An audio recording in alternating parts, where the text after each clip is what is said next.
The man was trapped in a white room. If he pressed the buttons on the wall, a random item would appear, like potted plants and vases. Each button had a different effect. If he kept pressing the button, items would keep appearing endlessly. He wondered what would happen if he kept pressing, but this time, his hand slipped and pressed another button. A small car came out of the wall and hit him in the leg.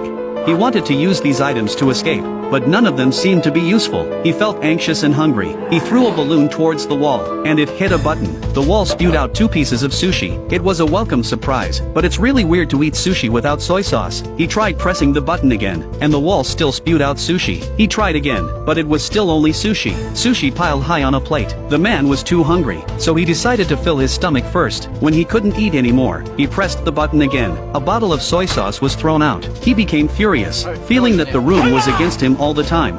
He tried the button on the floor, and suddenly a door appeared behind him. It must be the exit. He was overjoyed, but in his haste, he forgot which button it was. He had to try one by one. A black man ran out from the wall, and then ran into the opposite wall. He tried another button. A stream of water fell on his head. He's going insane. Finally, he pressed the right button. A door appeared on the wall. He turned around and ran towards the door, but when he was halfway there, the button recovered, and the exit disappeared. He caught his breath, pressed the button again, and ran backward at a faster pace, but it was still useless. He turned around and rushed with a squat start. However, the button recovered too fast. He's obviously not going to make it. He tried several methods, using a rope to shorten the distance, pushing a small car to carry himself, but nothing worked. Relying on speed was obviously ineffective. He brought the vase over here, and pressed it onto the button. The exit reappeared, but the force from the button was too strong. It topped the vase easily. To add weight to the vase, he decided to fill it with water. He pressed the button that had water before, and a stream of water came down. Unfortunately, the water landed precisely on his head. No matter how he moved, the water couldn't flow into the vase. The man tried different methods, but the water in the vase wasn't even enough for watering. Now he wanted to use sushi instead of water. He kept pressing the button repeatedly, and the sushi kept falling into the vase. But when it was full, he couldn't move the vase because it was too heavy. He reached inside with his hand, but the opening was too small to fit his hand. Luckily, there were chopsticks in the room. He used the chopsticks to pick the sushi out. Until he couldn't reach any sushi with chopsticks, he used all his strength, and moved the vase back to the button. But he forgot which button was the exit again. He tried one by one, and when he pressed the wrong button, the black man appeared and kicked the vase. Then the man gave him a glance, and walked into the wall. But this kick broke the vase. All his efforts were in vain. The man was driven to madness. He tried the button higher up. A rope descended into the room. But soon, the rope disappeared on its own. He summoned the rope again, ran over and grabbed it. Then he returned to press the exit button. The door appeared on the wall. He gripped the rope tightly and swung over. Just in time, he arrived before the door closed. He went to pull the door handle, but the door didn't open. He needed a key to open it. The door was about to close. He bent down to run out, but was harshly hit on his back. He was so angry and kicked the wall in frustration. Unexpectedly, he accidentally hit a button. A key appeared in midair. He walked over to grab it, but it turned out that the key only existed for a short time. He picked up a piece of fish from a sushi, and marked the key button. Then he summoned the rope, used inertia to swing over. Finally, he managed to get the key. Following the process before, he went to the door easily.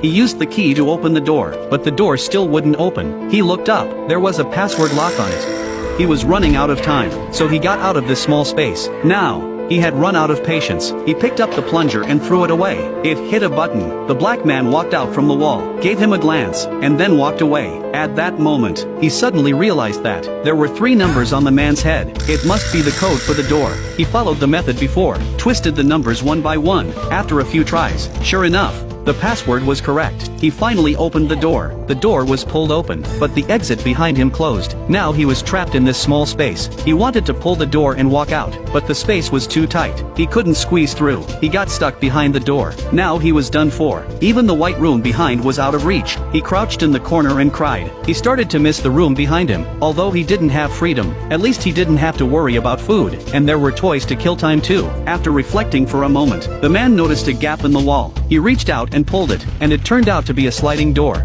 he walked out of the room, and outside was a long corridor. The corridor was flat and narrow. He ran desperately forward, and at the end, there was another gray room. The wall still had lots of buttons, and there was a bright light in the middle of the room. Looking up, there was an exit above his head. This time, he stepped on the buttons and climbed up, slowly and gradually. He climbed higher and higher. The exit became closer and closer. The space above was no longer affected by gravity. He floated quickly upwards. During this process, his hair grew long, and pure white feathers enveloped him. Finally, he flew out of the exit, bathing in a white light. That's the end of the film. It's a film that contained hidden metaphors. The pure white room represented a carefree childhood, where everything came easily. The corridor represented youth, firmly setting goals and moving forward. Climbing upwards in a darker room represented reaching middle age, facing the heavy pressures of life and society. Ascending further represented entering old age, remaining calm and composed. As the old saying goes, one at 30 should be established, at 40 not confused, at 50 he knows his destiny. After experiencing various tribulations and tests, life would achieve intellectual freedom.